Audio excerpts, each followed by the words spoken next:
Bonsoir à tous et bienvenue donc pour ce deuxième rendez-vous en direct sur YouTube. Donc tout d'abord un grand merci à tous ceux qui ont participé la semaine dernière et puis au relais de questions que nous avons eues. Donc ce soir, avant d'aborder la troisième partie qui va être dédiée au pouvoir, nous allons commencer par répondre entre autres à une question qui permet de résumer un petit peu tout ce qui s'est dit sur la transition la semaine dernière. Mais avant ça, en amont, on a eu une grande nouvelle aujourd'hui, puisqu'il y a un article sur Civilisation 2.0, article que je vais vous partager d'ailleurs de suite.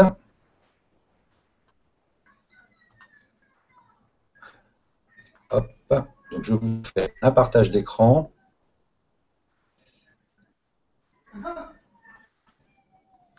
Hop.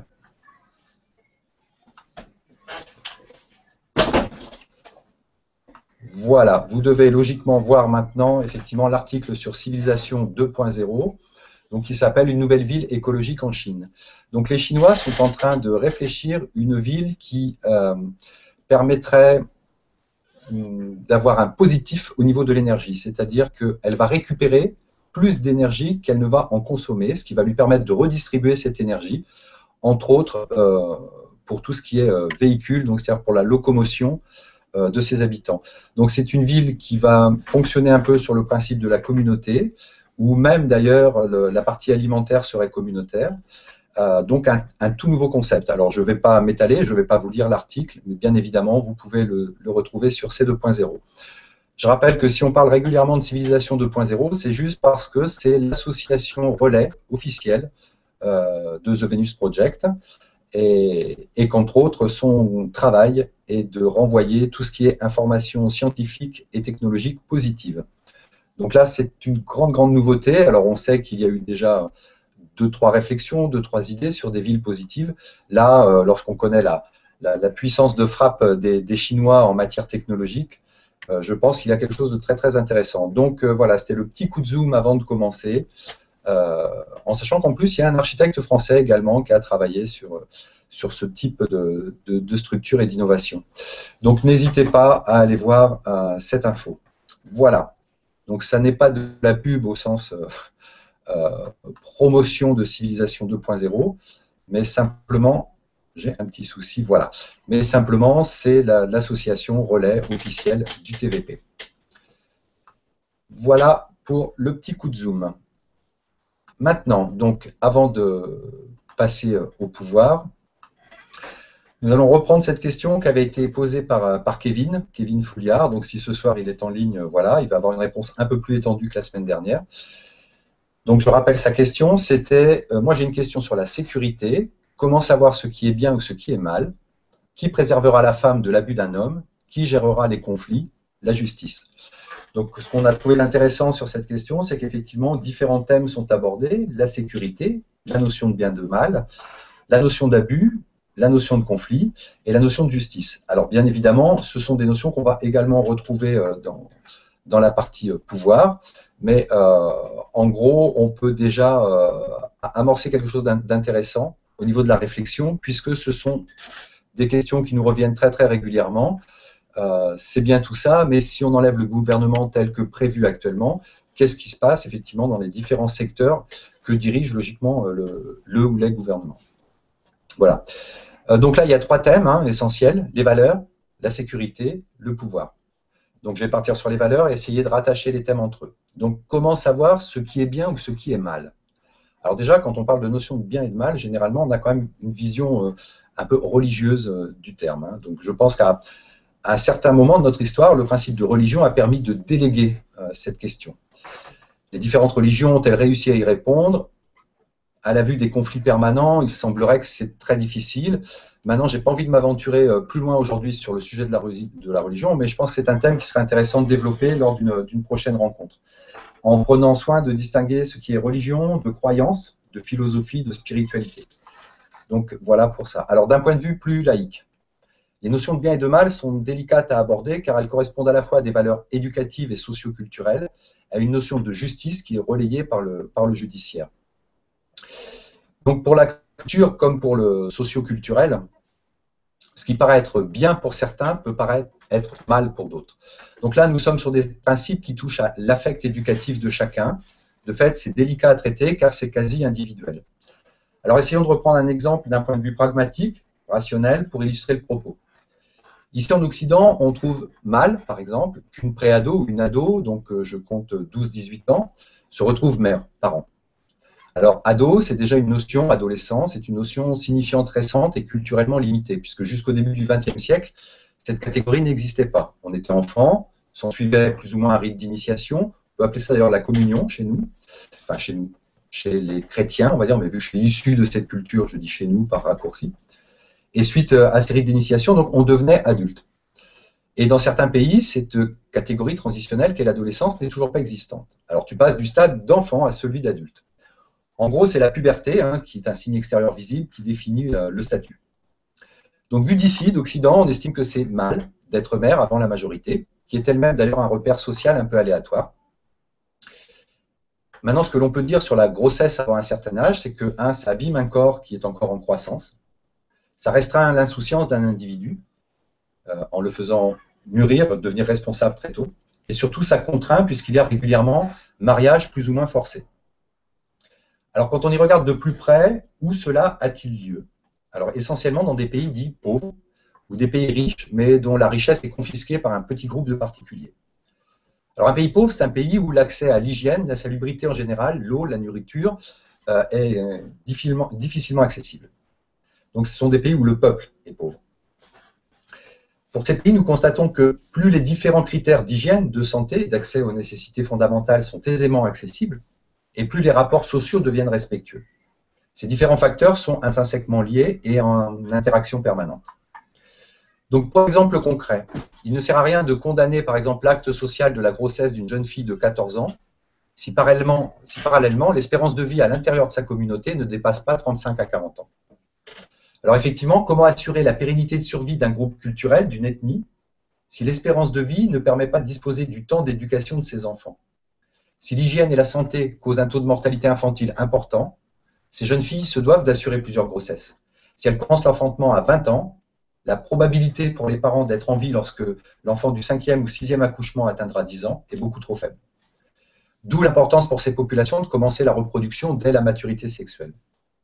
Alors si nous trouvons cet état de fait socialement déplorable, l'action efficace consistera à permettre la mise en place des besoins nécessaires à une espérance de vie et une qualité de vie suffisante pour que les habitus sociaux évoluent. Condamner l'acte est inopérant si les causes de cet acte ne sont pas correctement analysées et une solution viable effective. Pour l'Europe, il a suffi d'une à deux générations, entre en gros 1850 et on va dire le début du XXe siècle, pour que des repères sociaux soient naturellement et culturellement transcendés parce que l'hygiène, le médical et la nourriture ont été au rendez-vous. Donc le bien, le mal sont des valeurs qui dépendent avant tout d'un contexte social et ce contexte peut évoluer très vite si les conditions de fond de la problématique sont considérées et traitées. Si être marié et mère à 13 ans, c'est mal, alors mettons en place les solutions permettant de transcender cet état de fait plutôt que de perdre notre temps à juger la situation sans résoudre la problématique qui a créé cette situation. C'est toute la différence entre une démarche méthodologique et rationnelle et une démarche basée sur l'affect. De la même façon, on peut prendre un autre exemple. Si voler de la nourriture, c'est mal, alors mettons en place ce qui permet de résoudre la faim et non pas des lois qui forcément seront inopérantes puisqu'il faut impérativement manger pour survivre. Alors, ce sont des exemples simples, mais pas du tout simplistes. On se rend compte que le bien, le mal, l'abus, les conflits, la justice peuvent déjà trouver des solutions en étant efficients et non pas répressifs ou submergés par l'affect. Alors il restera certainement toujours des problèmes et des soucis de définition et d'application du juste et de l'injuste, du bien et du mal, mais on peut déjà sacrément limiter la casse en répondant aux besoins premiers des individus. On peut très vite constater que plus de 95% des méfaits nécessitant des notions de procès, donc de justice, sont liés directement ou indirectement à l'argent, au pouvoir d'achat, à l'accès aux besoins. Pour le reste, ce qui est les crimes de jalousie passionnelle, les déviants maladifs, etc., n'oublions pas que là aussi, la recherche médicale, si elle était libérée de ses contraintes de rentabilité, serait certainement plus à même de répondre correctement, plutôt que l'emprisonnement qui n'a jamais rien résolu. Alors pour tout ça, n'hésitez pas à regarder les études déjà citées la semaine dernière, menées entre autres par Wilkinson et Pickett sur un livre qui s'intitule « L'égalité est meilleure pour tous », dont je vais d'ailleurs reparler dans la partie consacrée au pouvoir. ainsi que les articles sur les fermetures de prisons par manque de prisonniers dans les pays scandinaves. Alors, comme on avait dit la semaine dernière, ces pays ont fait le choix de l'éducation plutôt que de la répression, et on ne peut qu'en constater les retombées positives. Mais là également, et comme dans tous les domaines, ce sont des choix économiques. Le marché de la justice, comme celui de l'insécurité, permettent de maintenir bien des postes de travail et d'assurer bien des rentrées financières. Voilà ce que personnellement je voulais ajouter donc, par rapport à cette question qui avait été posée la semaine dernière. Jean, est-ce que tu veux en dire un mot sur plus les jalousies, etc. Pas tout de suite. Ok, d'accord. Est-ce que par rapport à tout ça, on a déjà des personnes qui souhaitent intervenir ou des questions posées? Non, il n'y en a pas pour le moment. Asseb, non, il n'y a rien pour le moment? Ok. Toi-même, rien à rajouter? Donc je continue sur la notion de pouvoir. Alors le pouvoir, c'est un sujet tellement large que j'ai essayé de réduire un petit peu à 3 questions majeures que je vais développer. Et ensuite, bien évidemment, si certains participants veulent argumenter, compléter ou poser des questions, bien évidemment, n'hésitez pas. Donc les 3 questions majeures vont être pourquoi cherche-t-on le pouvoir? Qui gouverne quoi? Et une société sans pouvoir peut-elle exister? Alors sur pourquoi cherche-t-on le pouvoir, on peut dire qu'en gros, il y a 2 réponses possibles, 2 grands lots. C'est d'une part acquérir des choses, c'est ce qu'on appelle le pouvoir d'achat, et deuxièmement, détenir un aval sur les autres, c'est le pouvoir régnant. Donc pour l'acquisition, pour le pouvoir d'achat, on a vu la semaine dernière avec la gratuité, donc l'accès comme prisé par un fonctionnement en économie basée sur les ressources, je vais appeler EBR, ben la réponse va de soi. La notion de pouvoir d'achat disparaît puisque nous sommes dans un système libéré de la monnaie. Donc ce pouvoir-là, déjà, on peut mettre une croix dessus. Pour l'aval sur autrui, généralement, cette quête est liée à un souci de réalisation de soi. Moins on se sent en phase avec la réalisation de soi, et plus on cherche à briller, entre guillemets, et plus on est en situation de non-structuration, voire de destruction de soi, et donc par conséquence des autres, ou alors de destruction des autres, et par conséquence de soi. On cherche à se donner l'illusion de maîtriser ce que l'on peut, qui l'on peut, pour pallier par compensation à nos propres carences, nos propres frustrations, etc. Donc cette maîtrise s'effectue d'ordinaire sous une certaine forme d'obligation, souvent relayée par une violence, qu'elle soit verbale ou gestuelle. Alors qu'en serait-il dans un fonctionnement où l'on n'aurait plus à se soucier de comment répondre à nos besoins et où l'on pourrait s'épanouir dans ce qui nous convient, dans ce qui nous anime? Quelle évolution neurocognitive se produirait-il? Il est assez difficile d'y répondre pour nous qui n'avons pas étudié les sciences neurocognitives, mais par contre, on peut constater que plus les personnes se trouvent en harmonie avec elles-mêmes, moins elles cherchent à convaincre, à détenir un aval sur autrui ou à régner.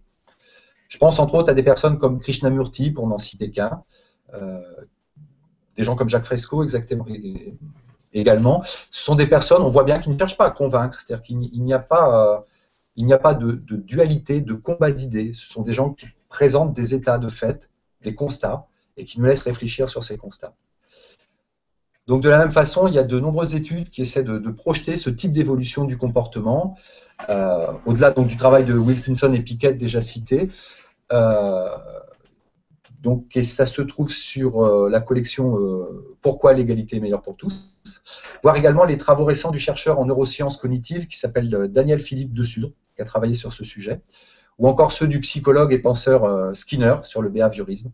Ça permet d'avancer énormément dans ces notions de recherche de pouvoir, de quête de pouvoir, et les déviances qu'il peut vite en sortir. Donc la deuxième question est qui gouverne quoi? Alors force est de constater que nous sommes unilatéralement maintenant à l'intérieur d'un système tenu par des majors, des groupes d'influence, des lobbies. Qu'ils soient banquiers et ou corporatifs, nous savons que 1% de la population détient la mainmise sur suffisamment de ressources pour s'octroyer l'aval sur 99% de la population. À titre d'exemple, il y a une étude qui vient de sortir sur Le Monde, dans la version économique du Monde, où on se rend compte que 300 personnes détiennent une somme financière supérieure au PIB additionné des USA, de la Chine, de l'Inde et du Brésil. Et on a 67 personnes qui détiennent autant de richesses que la moitié du globe. Donc là, on commence à arriver dans des chiffres qui prouvent à quel point ce système économique est une récupération de pouvoir quasi inhumain.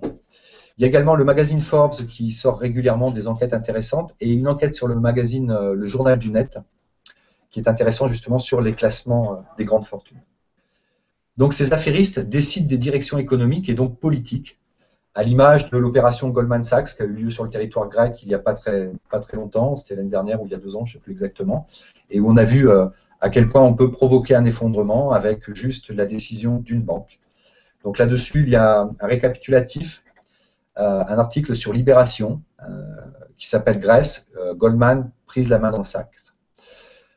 Donc reste aujourd'hui aux politiques à gérer la paix sociale grâce à l'intervention de forces armées et dans une moindre mesure avec l'appui de la religion, en ce sens où l'étranger à la religion majoritaire d'un pays est régulièrement tenu comme le premier responsable des crises, le bouc émissaire, et derrière on a toujours l'idée nationaliste qui vient faire le reste. Et ça, quelle que soit la religion monothéiste, assurément, je ne fais pas de parti pris du tout. Donc à l'image du fonctionnement militaire, le pouvoir politique a une stratification de délégation pyramidale de pouvoir qui fait que nul ne peut être directement tenu pour responsable ou se sentir responsable puisqu'il existe toujours une hiérarchie supérieure qui dicte un comportement à adopter qui lui-même vient d'une strate supérieure.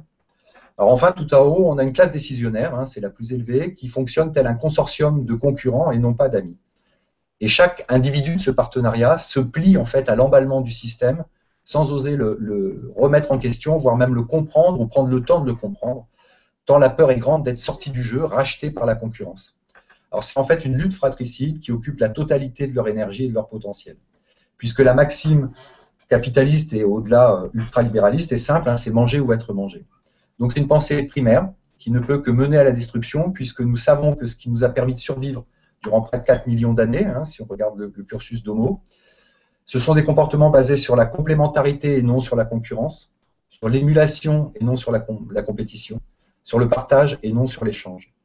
Si on n'avait pas fonctionné comme ça, on n'était pas équipé physiquement pour pouvoir survivre. On n'a pas les crocs, on n'a pas les griffes, on n'a même pas la course.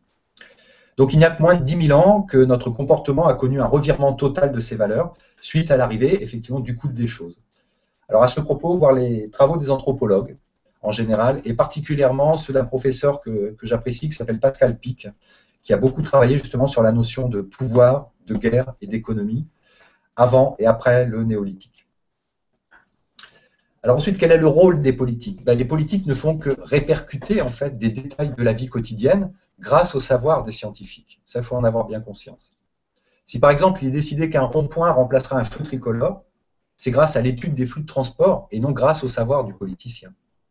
Cet exemple, pareil, très simple, peut se répercuter sur la totalité des décisions.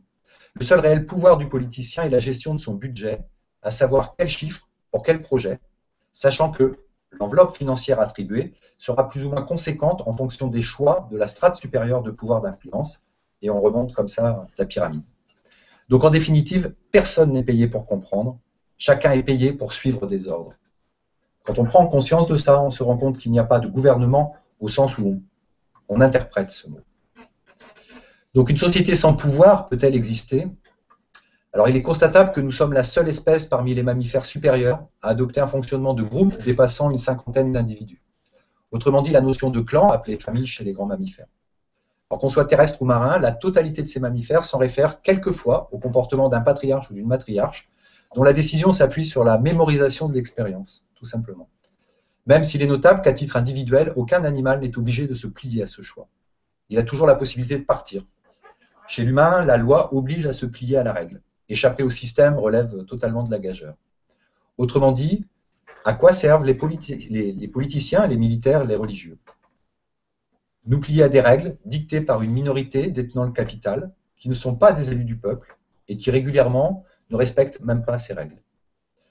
Alors si on parle d'élus, 3 pouvoirs politiques cohabitent, le législatif, l'exécutif et le judiciaire. Alors bon, ici en France, le judiciaire ne passe pas par des élections, donc on peut parler plus du législatif et de l'exécutif. Donc comme nous l'avons vu la semaine dernière dans le chapitre consacré à la transition, la loi est un cache-misère, c'est un ersatz de notion de justice permettant de rassurer et de déléguer à autrui lorsque l'on doit faire face à un problème. Donc la loi ne résout pas, mais elle permet à la vox populi, au peuple, de se défouler et de donner plus ou moins le change dans l'illusion de l'équilibre. Maintenant, ça n'est pas non plus une critique, c'est-à-dire que ça n'est pas une indexation, c'est tout simplement un constat. À un moment donné, ce principe financier, ce principe judiciaire a été utile, même la création de la monnaie, ça a été utile. Seulement aujourd'hui, c'est arrivé au bout de son fonctionnement, parce que ce sont des paramètres qui sont devenus obsolètes, tout simplement. Un très bon article à suivre dans contrepoint.org qui s'appelle « Le silence de la loi contre l'hypertrophie législative ». Donc, bien évidemment, tous ces liens seront sous la vidéo. Vous pourrez ensuite relayer, enfin, aller voir cette information puis la relayer. Donc, l'exécutif, lui, permet la mise en place du fonctionnement économico-social. Aujourd'hui, les explosions de colère se multiplient dans la quasi-totalité des pays du globe. Tous les stigmates de l'effondrement sont en place. Grosse corruption, grosse fortune, du pain et des jeux pour endormir, perte de confiance envers les élus, le politique, etc. Mais la grande question est que mettre à la place, puisque par définition, le pouvoir corrompt, et que même si un individu ou un groupe d'individus parvient à établir un minimum d'égalité, nous savons que les assassins financiers ont plein pouvoir pour reprendre la main. Alors cette notion d'assassin financier, vous pouvez la retrouver sur Wikipédia France, il y a un très très bon article aussi là-dessus. Donc les seuls pays qui pour le moment échappent un peu à cette règle sont les pays scandinaves. Depuis 1960, leur démarche est axée sur le secteur recherche et développement, tant sur les sciences dures que sur les sciences humaines. Alors cela ne signifie pas du tout que ces sociétés sont à zéro défaut ou à zéro problème, loin s'en faut. Mais dans ce marasme, elles font partie de celles qui s'en sortent le mieux en termes de qualité de vie. Donc dans le cadre d'une économie basée sur les ressources, si nous n'avons plus besoin de gérer de budget, que deviennent les politiques? Si nous n'avons plus à gérer l'accaparation des ressources, que deviennent les militaires? Si tout un chacun peut avoir accès à l'instruction, que deviennent les religions? Donc on se rend compte que là, c'est vraiment une évolution, c'est-à-dire que le fondement même de la civilisation pivote, se transforme. Donc ça n'est pas une révolution, c'est bien une évolution, un changement de fond. Alors ce qui nous est nécessaire, c'est un système de gestion des ressources permettant d'optimiser pragmatiquement et rationnellement l'utilisation des besoins. Si nous désirons qu'aucune forme de pouvoir et donc d'accaparation personnelle ou culturelle émerge, nous nous devons de déléguer cette gestion à la cybernétique. Alors cette notion est tellement novatrice qu'elle nous effraie pour deux raisons principales. La première, c'est que le mot cybernétique a une résonance hollywoodienne basée sur le dictat de la machine. On a tous en tête I'll be back, Terminator, etc. Et deuxièmement, l'humain se sentant dépossédé de sa liberté si on lui retire son droit à l'opinionnage, même si cette opinion ne se réfère qu'à un minimum de connaissances sur le sujet en question. Il est vrai qu'aujourd'hui, nous avons tous un droit de vote, on estime ça très bien, mais quand on regarde bien, la plupart des sujets traités par les politiciens sont des sujets qui nous échappent. Nous ne sommes pas formés pour ça. Maintenant, la grande question est de savoir si les politiciens sont formés pour ça, ou si ce sont des scientifiques qui sont formés pour ça. Donc, nous, à notre niveau, effectivement, il va nous falloir un certain temps de formation à cette notion de démocratie intégrée, chapitre que l'on développera aussi une prochaine semaine, avant de pouvoir l'appréhender correctement et sans a priori. Alors, à ce propos, il y a la vidéo Concevoir le futur, et particulièrement sur la fin, le dernier quart d'heure, où Jacques développe un petit peu ce principe de démocratie intégrée. Et puis, lire le livre La prospérité sans en payer le prix, qui développe énormément toute cette notion d'égalité basée sur les ressources et donc de non-besoin d'un gouvernement humain, entre guillemets. Ou alors humain dans le sens intégré entre la cybernétique et l'humain.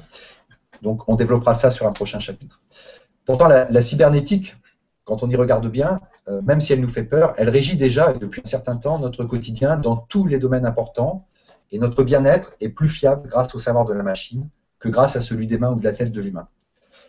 Alors, pour citer deux exemples, parce que effectivement cette phrase peut choquer, afin de comprendre, pour notre protection, ce n'est pas le pilote qui décide de l'altitude de son avion, mais le radar Doppler.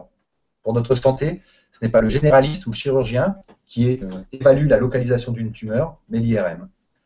Est-ce que vous préféreriez que le pilote ou le chirurgien suppose ce qu'il en est par leur seul savoir ou leur seule décision? Voilà, à partir du moment où on a répondu à cette question, on se rend vite compte qu'on n'est pas contre la cybernétique. On ne peut pas être contre la technologie. De toute façon, depuis le premier biface, nous sommes dans l'outil et la technologie. Alors, à moins de retourner au fin fond des cavernes, sinon, maintenant, ce qu'il faut, c'est créer de l'éthique autour de cette technologie. Parce que la technologie, elle n'est ni bonne ni mauvaise. Elle est l'outil du choix du système qui l'emploie. Un laser peut sauver une vie ou la retirer, selon s'il est utilisé par un chirurgien ou un militaire. Mais le chirurgien, comme le militaire, ne sont ni gentils ni méchants. Ils répondent aux demandes d'un système. Ce n'est donc pas qui tient le laser qui est important, mais pourquoi, dans quel but utilisons-nous ce laser? Si l'objectif d'une civilisation est la quête du bien-avoir et du bien-être pour chacun, ce n'est pas à un individu ou à un groupement d'individus de prendre la décision, mais à un programme paramétré pour cette tâche qui permettra de fournir à l'ensemble des hommes l'analyse des paramètres convergeant vers cette résolution. Quelle que soit la civilisation, de tout temps, en tout lieu, jamais une élite au pouvoir n'a cédé ses droits et ou sa place sur demande de la vox populi, donc de la voix populaire. L'élite est prête à combattre jusqu'à la mort car elle détient la force de frappe. D'ailleurs, rarement le peuple gagne, et quand il gagne, ça ne dure pas. Une élite en chasse une autre qui rapidement devient aussi inconséquente pour le peuple, et ce, quel que soit le système politique en place. Par contre, ce qui est nouveau dans l'histoire, c'est que l'élite n'a plus besoin du peuple pour œuvrer. La mécanique, et plus encore la cybernétique, savent remplacer, en plus efficace et en moins cher, le travail humain pour plus de la moitié de l'ouvrage à effectuer. De plus, l'armement n'a jamais été aussi perfectionné qu'actuellement en termes de possibilités de massacre à grande échelle. Alors si je dis ça, ce n'est pas pour nous effrayer, c'est juste pour qu'on se rende bien compte qu'on est dans une phase d'évolution et qu'une révolution, par contre, ça peut être effrayant parce que ce sera forcément sanguinaire et ça ne fera que reporter dans le temps cette évolution qui nous est non seulement nécessaire mais vitale. Voilà, donc au vu de ces informations, qu'en serait-il d'une confrontation de front, d'une révolution, même dans le cas peu probable où l'ensemble des peuples du monde se lèverait d'une seule voix et en même temps? Alors, quelle possibilité nous reste-t-il, plutôt que d'avoir peur? Donc, sachant que la cybernétique sait déjà diriger seule une grande partie de nos besoins, à ce propos, il y a un très bon documentaire sur Arte qui s'appelle Un monde sans humains, qu'il faut voir absolument, et que même le grand patronat commence à être frappé d'obsolescence, parce que la cybernétique est plus effective que le grand patronat. On s'en rend compte ne serait-ce que dans les différentes bourses du monde. Alors, soit nous le comprenons, et nous nous organisons pour tendre vers une autonomie maximale en attendant l'effondrement inéluctable de cette civilisation, soit Sapiens se prévoit un conflit généralisé comme jamais il n'a connu dans son histoire. Donc à nous de choisir si on préfère la fin de Sapiens ou l'établissement d'une civilisation de type 1, pour paraphraser un petit peu Kardashev. Donc ça, les types de civilisation, si ça vous intéresse, par rapport effectivement aux ressources disponibles, c'est à voir sur Wikipédia, sur échelle de Kardashev, on vous mettra également les liens. Pour finir, je vais prendre 3 citations de la foire aux questions du TVP. Donc il y a la question 51 qui résume assez bien, enfin dont la réponse va résumer assez bien ce que je viens de dire, qui est y aura-t-il un gouvernement sur une EBR, pendant une EBR? Et donc la réponse de Jacques Fresco est: en ce qui concerne le besoin d'un gouvernement durant la transition d'un système monétaire vers une économie cybernétique de haute technologie basée sur les ressources héritées en commun, il serait nécessaire d'utiliser les services d'analystes de systèmes, d'ingénieurs, de programmeurs, etc. Ceux-ci ne dicteront pas les règles et n'auront pas plus d'avantages que d'autres personnes. Leur tâche sera de mener à bien la restauration de l'environnement pour qu'il se rapproche le plus possible des conditions naturelles sur Terre et en mer. Ils devront également planifier de manière économique la manière la plus efficace de gérer les transports, l'agriculture, l'urbanisme et la production. Ce processus sera également en constante mutation afin de pouvoir répondre aux besoins d'une civilisation elle-même en perpétuelle évolution. Aucune frontière n'est immuable. Voilà, je trouve que c'est un assez joli condensé. Plus d'infos sur la gestion cybernétique, vous pouvez regarder également les réponses 52 et 53 sur la foire aux questions du TVP. Ensuite, il y a la question 64 qui dit qui prend les décisions dans une économie basée sur les ressources? Et là, la réponse est claire, c'est personne. Le processus permettant de parvenir à une décision dans ce modèle ne s'appuierait pas sur les opinions des politiciens, des entreprises ou des intérêts nationaux. Au contraire, toutes les décisions reposeraient sur l'introduction de nouvelles technologies et la capacité porteuse de la Terre. Les ordinateurs pourraient fournir cette information grâce à des capteurs électroniques installés dans l'ensemble des complexes industriels et physiques qui permettront de parvenir à des décisions plus appropriées. Voilà, ça résume très bien cette histoire de non-gouvernement, en tout cas de non-récupération de pouvoir. La question 68, quelles seront les garanties contre les abus de pouvoir dans la société que vous envisagez? La réponse, dans une économie basée sur les ressources, nous dépasserons le besoin d'argent qui, dans la plupart des cas, est à l'origine de la corruption. Le projet de la société que nous envisageons rend tous les biens et services disponibles à tous sans étiquette de prix. Voilà ce que pourrait être la fonction du gouvernement, dépassant ainsi le recours à un système politique pour la gestion des affaires humaines. Jusqu'à présent, les décisions gouvernementales ont toujours été sujettes à l'influence de l'élite au pouvoir. Le complexe cybernétique ne ferait que gérer et améliorer la distribution des ressources, la fourniture d'air et d'eau pure, ainsi que toutes les commodités qui améliorent la vie humaine. Une fois de plus, il ne s'agit pas de contrôler les gens ni de gérer leur vie. À l'inverse, le développement de l'initiative individuelle et de la créativité pourrait être encouragé de manière bien plus importante que dans notre culture actuelle orientée vers l'argent. Nombreux sont ceux qui craignent l'installation des systèmes cybernétiques. Cette crainte n'est pas fondée. Ce n'est pas de la technologie qu'il faut avoir peur. L'objet de notre préoccupation devrait se porter sur l'abus de cette technologie, plutôt que la technologie elle-même, inanimée par nature. Voilà. Pour finir cette présentation, je vais faire un petit point d'info, puisque au-delà du site officiel du TVP, il existe un magazine TVP que vous pouvez lire en ligne, voire même télécharger. Malheureusement, pour l'instant, la plupart sont en anglais. Alors j'en profite à ce propos pour vous dire que si vous souhaitez vous investir, la team traduction est toujours prête à accueillir de nouveaux venus. Donc la team traduction, c'est Jean qui est là à ma droite, qui s'en occupe actuellement, qui est responsable. Mais comme toujours, on cherche bien évidemment non seulement des personnes, mais également à déléguer, puisqu'il n'y a pas, on ne cherche pas à reproduire ce système de pouvoir, mais donc à pouvoir déléguer et à pouvoir travailler en groupe. Donc si vous vous sentez intéressé, surtout n'hésitez pas à nous contacter. Ce n'est pas une secte, on l'a déjà dit, on ne demande pas une carte d'adhérent ou je ne sais quoi. Voilà. Vous pouvez rentrer à tout moment, sortir à tout moment, vous impliquer sur la hauteur du temps que vous désirez, etc., etc. Voilà, donc c'était la présentation sur le pouvoir et nous sommes à votre écoute si vous avez des questions. Merci en tout cas de nous avoir écoutés. Alors oui, en effet, il y en a vraiment beaucoup. Donc déjà, il y a une question, remarque de Mathias Tischer. Ne peut-on pas englober dans ce que l'on qualifie de mal tout ce qui engendre un conflit? J'entends par là que si un fait ne nous touche pas et ne touche personne, cela revient à un choix individuel, comme par exemple l'orientation sexuelle et autres traits de ce type, qui est indexé selon moi à tort car impliquant un choix personnel l'affectant personne.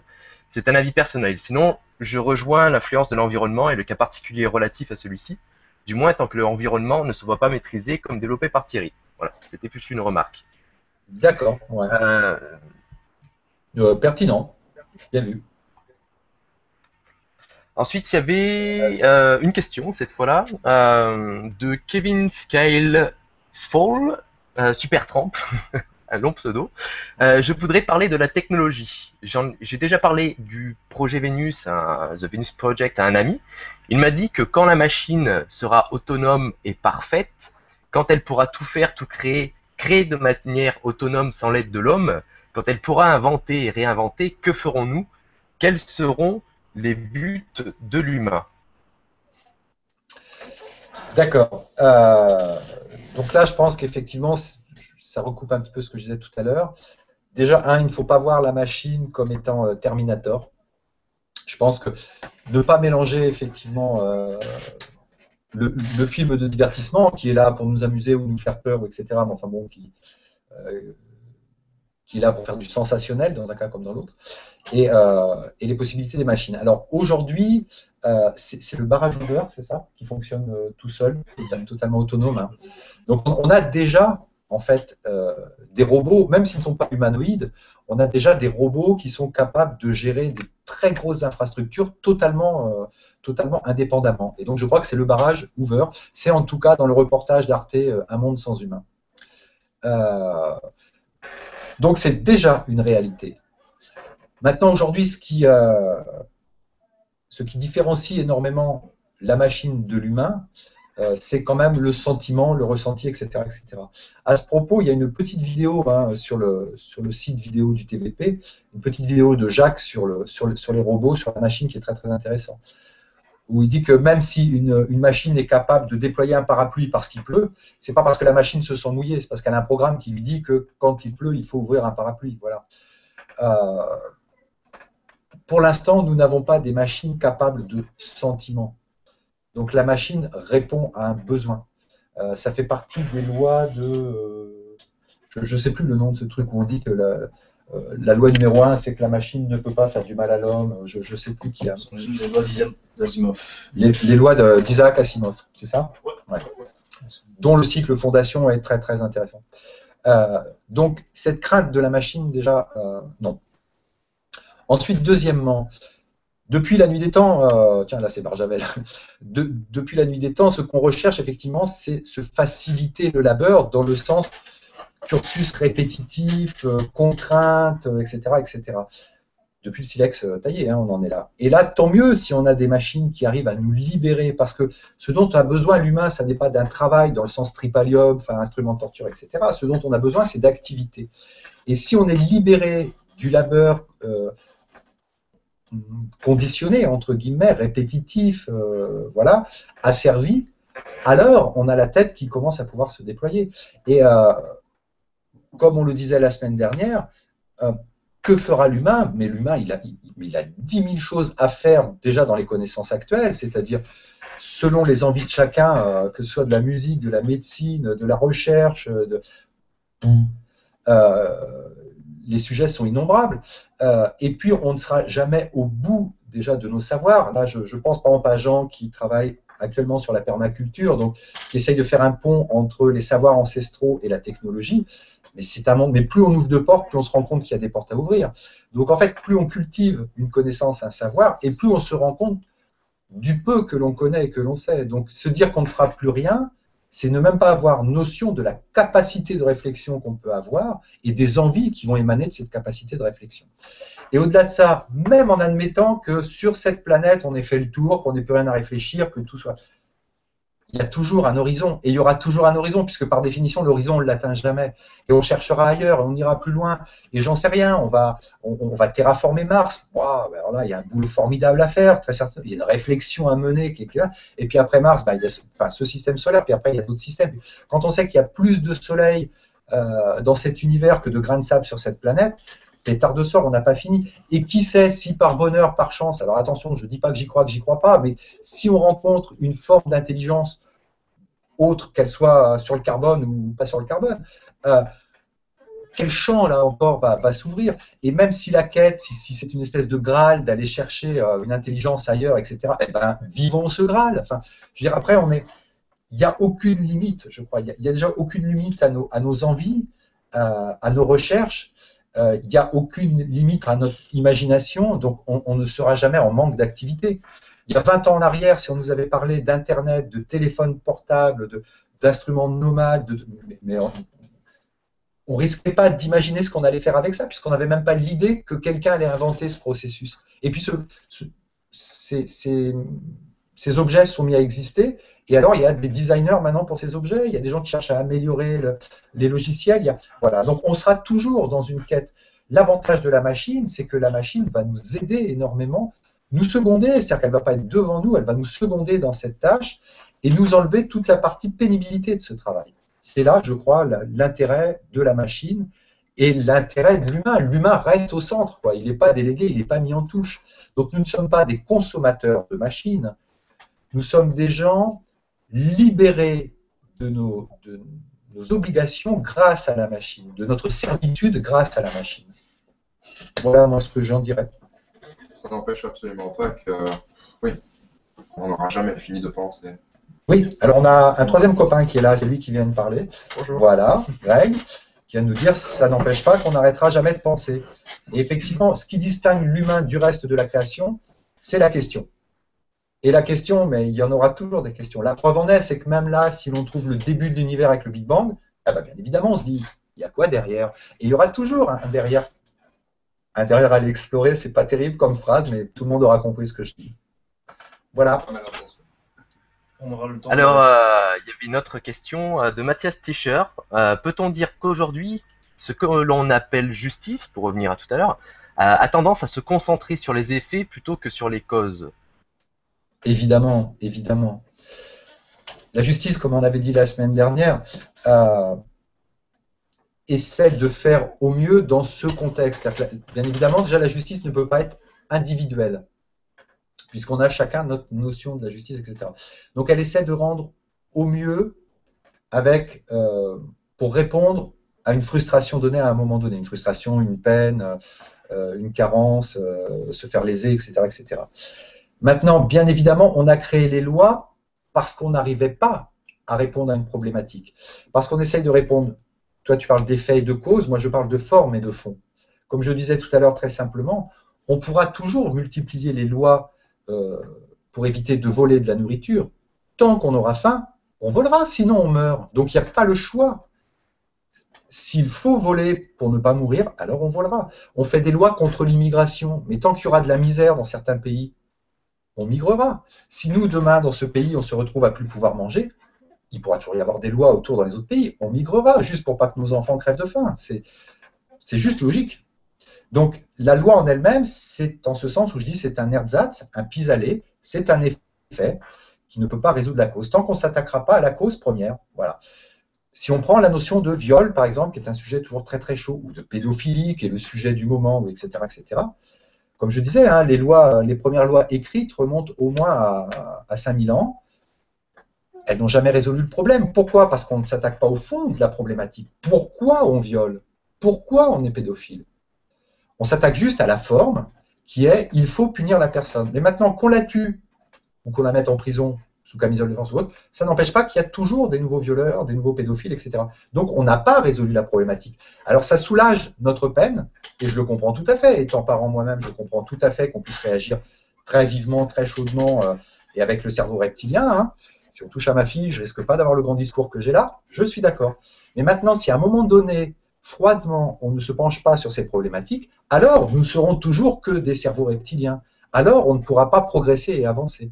Il faut impérativement. Et justement, si on peut être libéré du travail répétitif, alors on va pouvoir se consacrer à ces grandes causes de réflexion. Et comme je disais tout à l'heure, on peut dire c'est pas bien que des petites filles dans certains pays soient enceintes jusqu'aux yeux dès l'âge de 13 ans.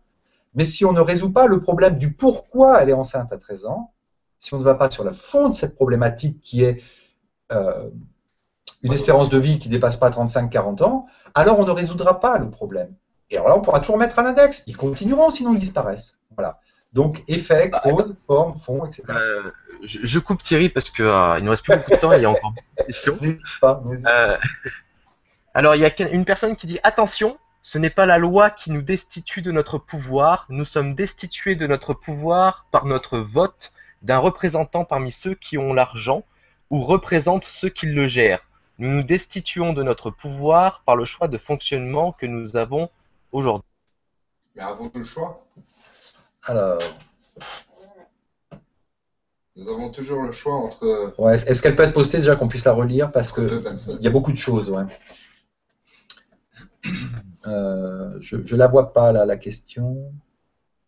Tu peux me la relire, s'il te plaît? Alors, oui, bien sûr. Attention. Oui. Attention, ce n'est pas la loi qui nous destitue de notre pouvoir. Nous sommes destitués de notre pouvoir par notre vote d'un représentant parmi ceux qui ont l'argent ou représentent ceux qui le gèrent. Nous nous destituons de notre pouvoir par le choix de fonctionnement que nous avons aujourd'hui. Ah, ce n'est pas la loi qui nous destitue de notre pouvoir. Nous sommes destitués de notre pouvoir. Parce que nous votons pour des élus qui eux-mêmes mettent cela en place. Alors, il est vrai que ces élus-là représentent, bien évidemment, puisque toute notre civilisation est basée sur l'économie, nos politiciens sont des relais d'économie. Ça, on est bien d'accord. Comme je disais tout à l'heure, ces gens qui détiennent l'économie, s'il n'y en avait qu'un tout en haut, ce serait facile.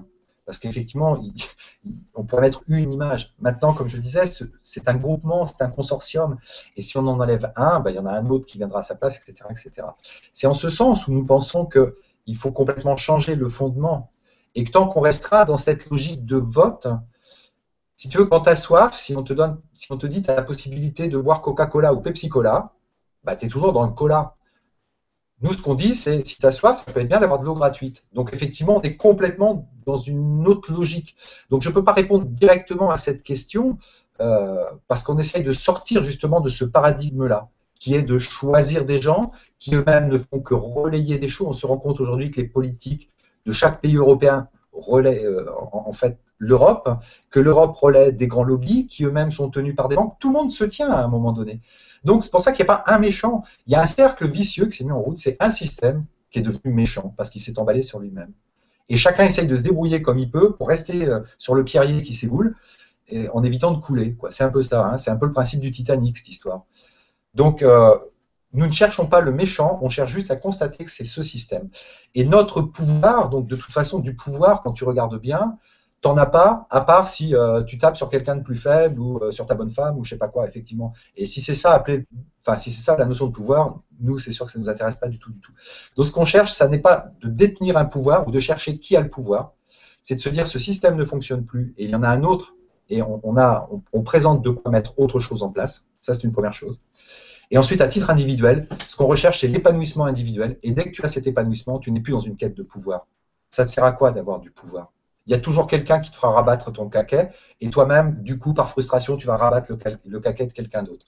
Si c'est ça l'épanouissement, c'est pas du tout notre chemin. Donc nous, on cherche pas le pouvoir, on cherche, voilà, comme je disais tout à l'heure, l'émulation, pas la compétition, le partage et pas l'échange sur le coût, etc., etc. Donc on sort de cette notion de vote, de pouvoir, etc., etc. Est-ce que j'ai répondu? Je pense. Oui, je pense, oui. Alors, il y a Ezerexta, je ne sais pas si je prononce bien le pseudonyme, qui met une entité intelligente ne fait pas la guerre contre aucune autre ou ne détruit pas une autre. Les humains se sont rendus compte, enfin, que la guerre est une abomination et donc que tant qu'il y aura de la guerre sur Terre, nous ne sommes pas encore intelligents. Donc je pense que si nos machines deviennent intelligentes, elles prendront soin de nous et feront sûrement un meilleur boulot à cela si elles sont relativement plus intelligentes que nous. Voilà, c'est un constat, je pense. Ouais, ouais. Juste, enfin bon, la notion d'intelligence, là, c'est également un grand sujet. Maintenant, ouais, une machine, c'est un programme. Si le mec qui la programme n'est pas intelligent, la machine sera méchante. Ça, enfin, sera méchante, on se comprend. Comme je disais tout à l'heure, le laser, si c'est un chirurgien ou un militaire, ça n'est pas du tout le même emploi. Maintenant, le militaire, tout comme le chirurgien, ne sont pas des méchants. Ils sont au service d'un système. Donc sur la notion d'intelligence, attention, je crois que nous sommes puissamment des êtres intelligents, bien évidemment, sinon on n'aurait pas survécu. Maintenant, la notion de guerre, elle est liée à une seule chose, l'accaparation des ressources. On est, depuis 10 000 ans, c'est-à-dire la création en gros de la guerre, puisqu'il n'est pas du tout prouvé qu'il y a eu des guerres avant le néolithique, la notion de guerre, c'est juste pour s'accaparer des ressources. Qu'elles soient économiques, religieuses, on leur met le nom qu'on veut. Le but du jeu, c'est avoir ce que tu n'as pas. Parce que tu es en manque de ce truc-là. Et plus ce truc est rare, et plus tu vas aller le chercher.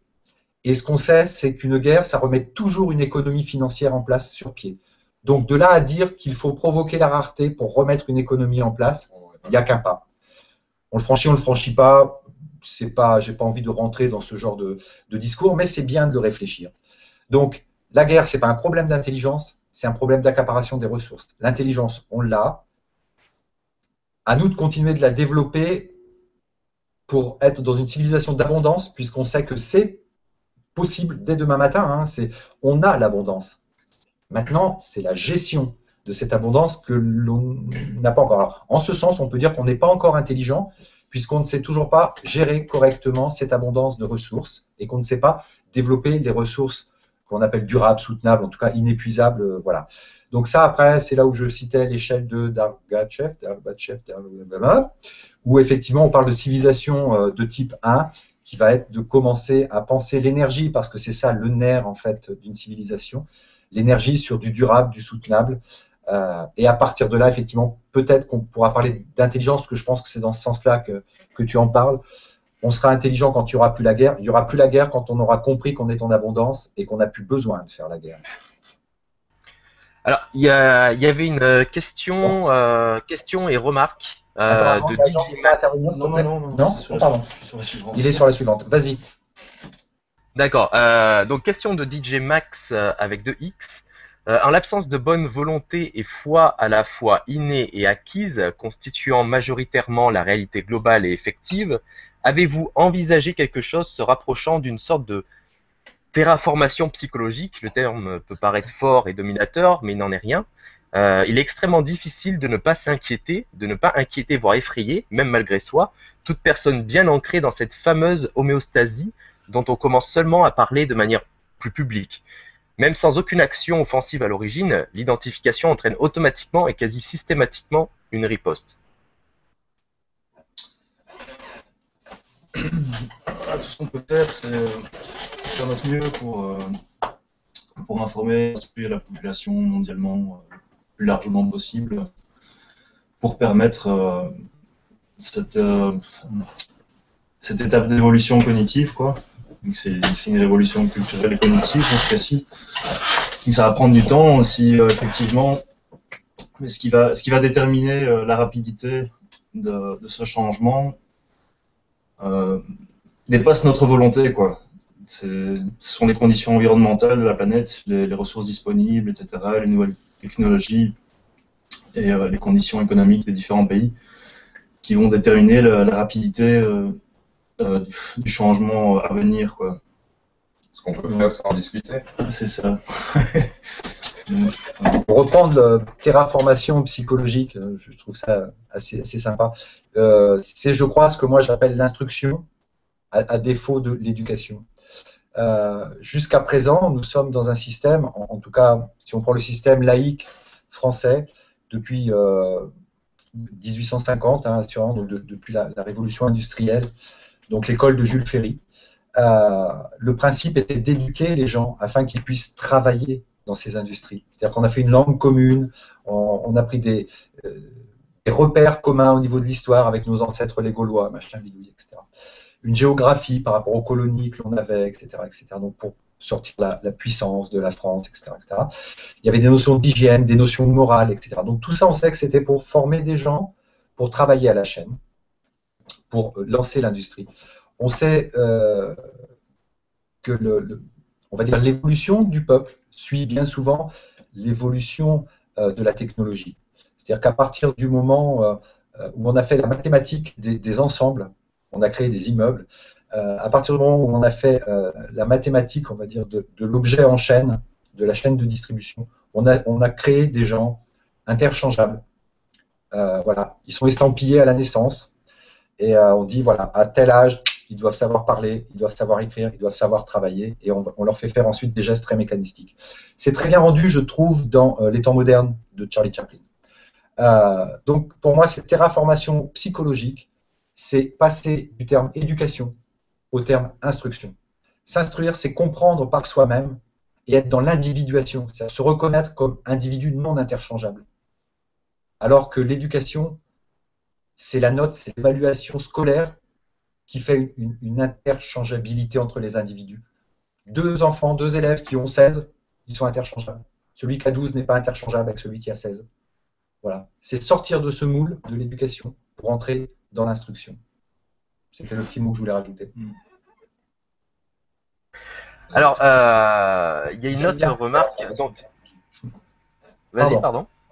Non, je disais juste merci parce que j'aime bien terraformation psychologique. Alors, il y avait plutôt une remarque, on va dire, sur ce que tu as dit tout à l'heure par rapport à la religion et l'éducation. Donc, Abbès Bouy qui dit la religion ne s'oppose pas à l'éducation, il s'agit d'une autre forme d'éducation. Je le dis alors même que je réfute toute forme de religion, je me prétends athée au sens où le dit Michel Onfray. Ouais. Très bien, oui. Donc, je ne vais pas trop m'étendre là sur la religion, bien évidemment, parce que je pense qu'on fera une semaine là-dessus. Ça risque d'être un peu chaud d'ailleurs, mais c'est toujours très très intéressant. C'est toujours très dur de discuter de la religion, puisque la religion, c'est l'interprétation d'un livre, voire les interprétations d'un livre. Puisqu'entre les catholiques et les protestants, par exemple, pour reprendre le christianisme, il y a eu Luther entre les deux, et on sait que voilà, ça a fait un schisme. Donc, pour moi, la religion ne rentre pas dans l'éducation, puisque, enfin, peut-être au sens où on l'entend là, parce qu'effectivement, c'est un dogme. Donc déjà, on se base sur quelque chose d'hypothétique, et donc on ne peut que décliner derrière avec de l'imaginaire, entre guillemets. C'est une liberté qui est laissée et qui reste. Maintenant, voilà, maintenant, on a le droit, parce que, bien évidemment, hein, je ne suis pas en guerre contre les religieux, je suis en guerre contre une certaine forme de religion qui amène l'élitisme et la mise à l'index des autres. Ça, oui. Par contre, le fait de se sentir rassuré parce que l'on croit, et que donc on va étudier le livre de cette croyance, personnellement, je préfère étudier d'autres livres maintenant. Alors, il y avait une question de Jonathan Quenel. Pour ne plus avoir d'étiquette de prix, une transition pourrait-elle se faire par du matériel et logiciel open source? Le but de l'open source étant de mettre tout à disposition à moindre coût. C'est une des démarches. L'open source s'inscrit complètement dans la phase de transition, évidemment. Non seulement au niveau de l'étiquette, mais également au niveau de ce que ça représente cognitivement. C'est-à-dire qu'à un moment donné, là, on est bien dans des personnes qui vont travailler ensemble, qui vont créer un tartan, un panache de savoir. On est dans de l'émulation, dans du partage, on n'est plus dans du coup, voilà, la valeur du groupe, la valeur de ce qui va émerger du groupe. Il me semble que ça, l'open source, c'est vraiment quelque chose d'intéressant. Maintenant, je préférerais que ce soit l'un de vous qui en parle, parce que vous êtes plus la génération open source que moi, et je pense que vous avez plus de choses à dire que moi. Moi, ce que j'aurais à dire là-dessus, c'est que effectivement, ça peut faire bouger pas mal de choses, mais que là, au niveau de la gestion des ressources, ça reste le même problème, voire pire. Parce que s'il n'y a pas... allez, comment dire, si c'est pour que tout le monde imprime chez soi tout un tas de broles, ça n'a pas de sens. Et on reste dans une logique consumériste et de... Ce n'est qu'une étape, je suis pas tout à fait d'accord, parce que l'open source a cela de particulier, c'est qu'elle disparaît très vite et change très vite. Il ne reste que ce qui est le meilleur. L'essence, par exemple. Alors que dans un système de commercialité, c'est une décision qui est prise. Dans l'open source, tout est orienté vers le client. Si le client ne prend plus, ça n'existera plus. Donc seul ce qui est vraiment nécessaire et le meilleur sera gardé. Ça, c'est quand même un avantage, je pense. Maintenant, il se peut que ce soit... En tout cas, ce n'est qu'une étape, et qu'entre-temps, ce n'est pas encore le système idéal, mais je pense que c'est déjà meilleur. Et n'oublions pas que c'est une nouveauté. Comme toute nouveauté, il va falloir passer par une extrême.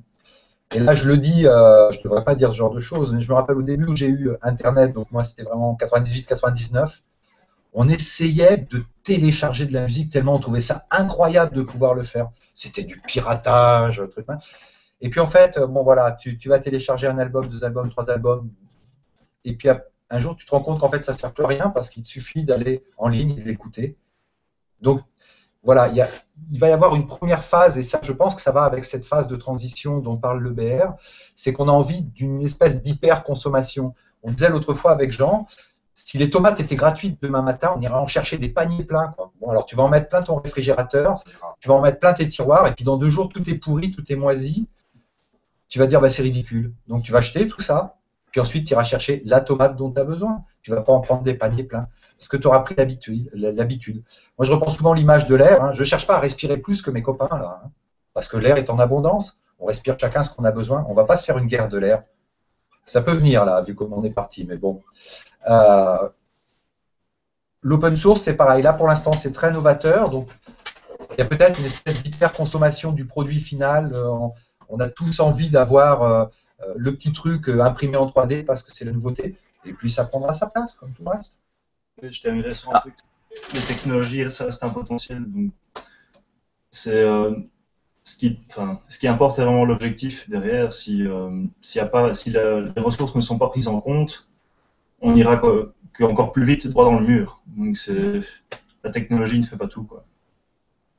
Je suis d'accord avec la conclusion de Jean.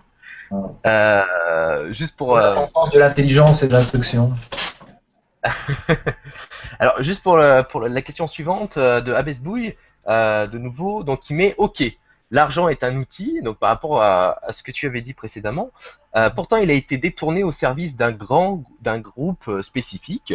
Comment être sûr que la cybernétique ne sera pas détournée? Comment être sûr que nous aurons assez de ressources pour mettre en place un système de cet ordre au bénéfice de tous et non au bénéfice d'une petite frange? Aujourd'hui, la cybernétique au bénéfice des 15% les plus riches du monde dont nous faisons partie, puisque nous sommes capables de faire partie de ce hangout, par exemple. En clair, et pour des réponses in petto, sommes-nous prêts à faire ce changement à notre niveau, et quel est ce changement?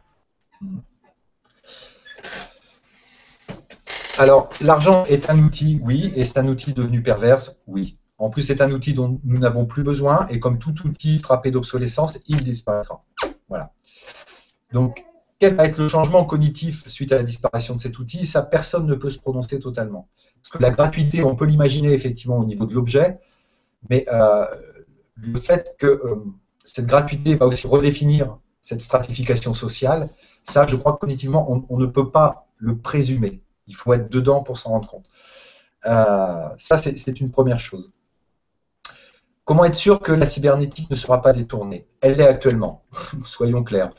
Elle est là pour le profit des grands groupes, hein. Elle n'est pas là pour le profit des gens qui crèvent la faim, on est bien d'accord. Donc ça ne pourra pas être pire. Ce qu'on sait chez l'humain, pour l'instant chez Sapiens, s'il y a une chose dont on est à peu près certaine, c'est qu'il faut qu'il se retrouve dans une sacrée merdouille avant de devenir positif. Il n'y a pas plus frères que des mecs qui ont fait la guerre ensemble, quoi, hein, les frères de tranchées, les trucs. Même s'il y en avait un de droite, un de gauche, un de ceci, un de cela, un raciste, un pas. Une fois qu'ils ont fait la guerre ensemble, voilà. L'être humain a malheureusement ça, que plus il est en grande souffrance, plus il est lié avec ses frères. La grande souffrance, on est en train de rentrer dedans, puisque ce système va s'écrouler. Il est frappé d'obsolescence, donc il s'écroule.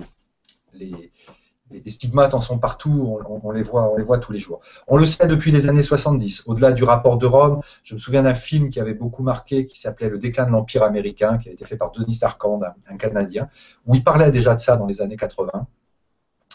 On n'a pas écouté, parce qu'on est comme ça. Il faut qu'on soit d'abord dedans complètement.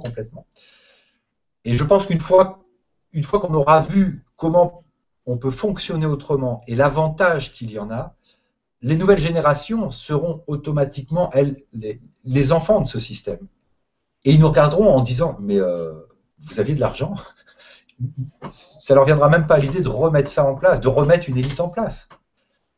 Tout comme peut-être dans 40 ans, dans 50 ans, on nous dira, mais vous mangez de la viande? Ça paraîtra complètement fou. Aujourd'hui, si on devait dire, oh là là, il y a un combat de gladiateurs avec mise à mort, chouette, attends, tu vas pas bien. Je vais sacrifier des petites vierges pour éviter qu'il pleuve demain.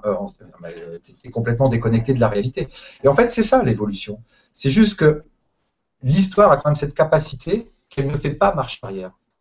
Donc à partir du moment où quelque chose deviendra un bénéfice pour le bien-être, on ne cherchera pas la marche arrière. C'est là où il y a différence entre révolution et évolution. La phase évolutive ne revient pas derrière. On a maîtrisé le feu, parce qu'on ne l'a pas inventé. On a maîtrisé le feu. On ne peut plus ne plus savoir maîtriser le feu.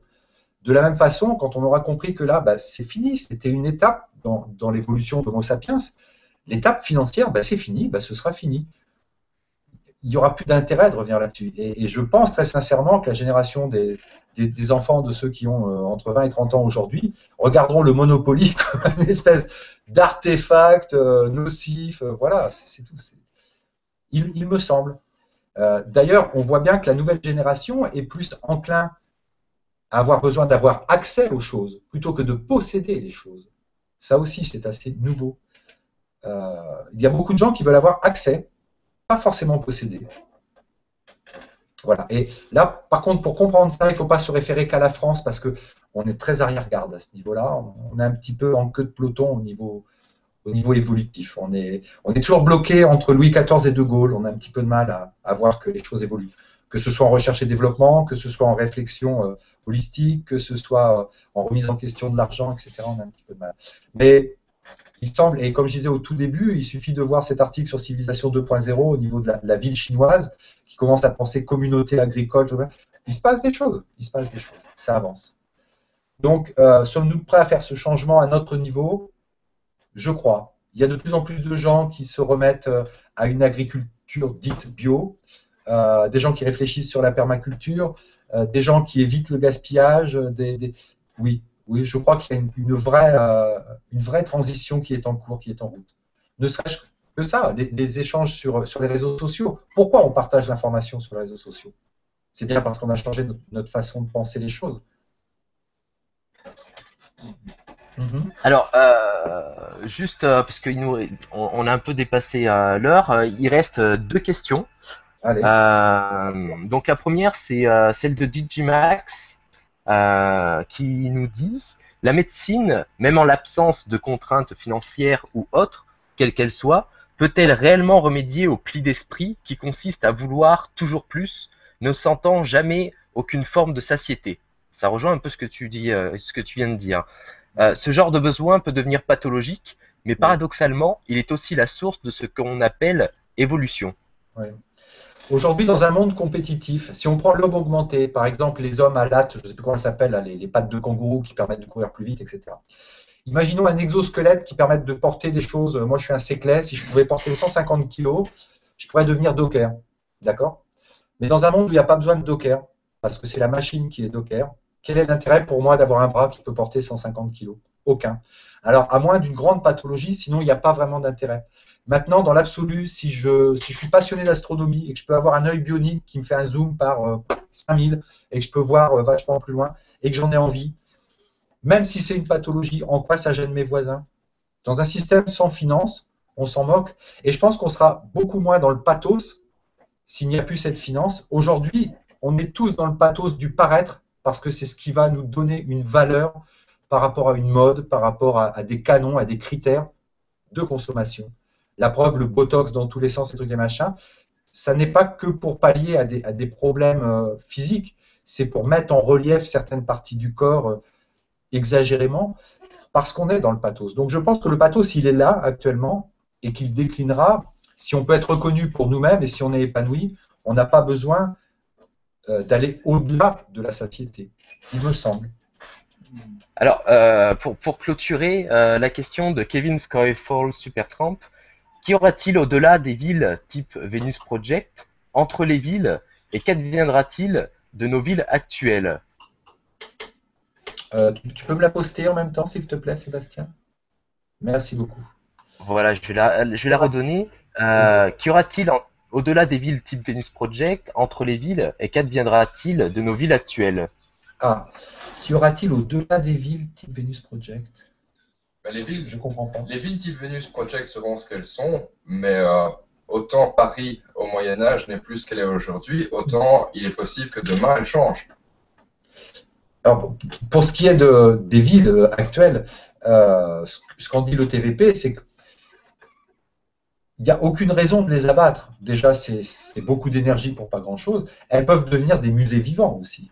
Alors, la question en plus, en fait, elle était plutôt tournée si on prend les villes circulaires, comme il y a pour la ville de démonstration qui est régulièrement mise en avant pour The Venus Project, entre ces villes circulaires, qu'est-ce qu'il y aura vraiment? Tout retourne au monde, enfin, tout retourne à son état naturel. Un maximum de nature. Ouais. Un maximum de nature. Ceci dit, le but, c'est pas d'abattre toutes les vieilles pierres. Et les vieilles villes les plus polluées, par exemple, progressivement seront minées, recyclées, pour qu'on réutilise les ressources, etc. Le principe du déflocage aujourd'hui, c'est-à-dire qu'on essaye, le but de Vénus, hein, c'est de tendre vers un maximum d'équilibre naturel. Donc entre les villes, ce sera essentiellement la nature, ce qui permettra de redécouvrir de la vraie nature avec un maximum de protection, par contre. C'est-à-dire qu'on n'est pas, c'est pas la guerre du feu, bien évidemment. Donc entre les villes, je verrai ça. Maintenant, au-delà des villes, je vois pas, je comprends pas. Est-ce que ça peut être reformulé? Au-delà des villes, c'est-à-dire en périphérie des villes? Comment seront-elles reliées entre elles, peut-être? Je sais pas. Est-ce que Kevin peut nous en remettre, nous préciser un petit peu? Alors, pour l'instant, je ne l'ai pas en focus. En tout cas, voilà. Bon, pour les villes elles-mêmes, c'est vrai que ce sont des villes qui entrent totalement dans un cycle naturel, c'est-à-dire qu'elles vont créer du nutriment et non pas de la pollution. Entre les villes, il y a les maglevs, enfin, tout ce qui va pouvoir relier les villes entre elles. Et le reste, c'est la nature dans son état le plus premier. Et toutes les anciennes villes, effectivement, seront soit défloquées et redistribuées pour le retour aux matériaux, soit laissées en l'état pour servir d'histoire, hein, de musée historique, en fait, tout simplement. Et au-delà des villes, parce que les prototypes qu'on voit des villes proposées pour le TVP sont ce qu'elles sont aujourd'hui, mais continueront d'évoluer. Ce n'est pas fixe, ça c'est une chose. Oui. Et les habitants des villes actuelles, dans la mesure du possible, j'imagine, auront la possibilité de migrer, d'aller vivre par exemple dans des cités marines durant la transition, par exemple, pour pallier à la surpopulation de certains territoires. Cités marines qui commencent à être prises sérieusement en considération. Mm-hmm. Donc, qu'y aura-t-il entre les cités marines? De l'eau. Qu'y aura-t-il entre les cités terrestres? De la terre. Voilà. Bon, je pense pour ce soir, on a fait un petit peu le tour des questions. Ce qui serait sympathique, c'est de continuer à nous envoyer vos questions. Donc la semaine prochaine, même heure, même punition.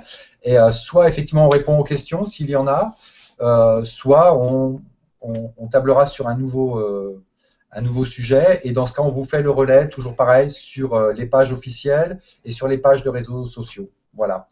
Nous, on va bosser nos sujets. Merci à vous de nous avoir suivis pour cette deuxième semaine en direct live. Croyez-nous, c'est un exercice qui n'est pas très facile, mais on est très très content de le partager avec vous. On espère que vous en retirez plein du bonheur comme nous de vous l'offrir. Et puis, n'hésitez pas, renseignez-vous, rejoignez-nous, impliquez-vous si vous en avez envie. Ne le faites pas si vous n'en avez pas envie. Suivez cette évolution. La transition, on est déjà dedans. Et franchement, avec l'info d'aujourd'hui, avec la Chine qui se réveille sur des villes positives en énergie, c'est-à-dire qui créent plus d'énergie qu'elles vont en consommer, et des partages de nourriture, alors là, on commence à atteindre des choses très très intéressantes. Bonne semaine à tous, à la semaine prochaine. Les garçons, merci à vous et bye bye. Merci Thierry, merci Seb. Bonne soirée, au À revoir. bientôt. Merci, au revoir.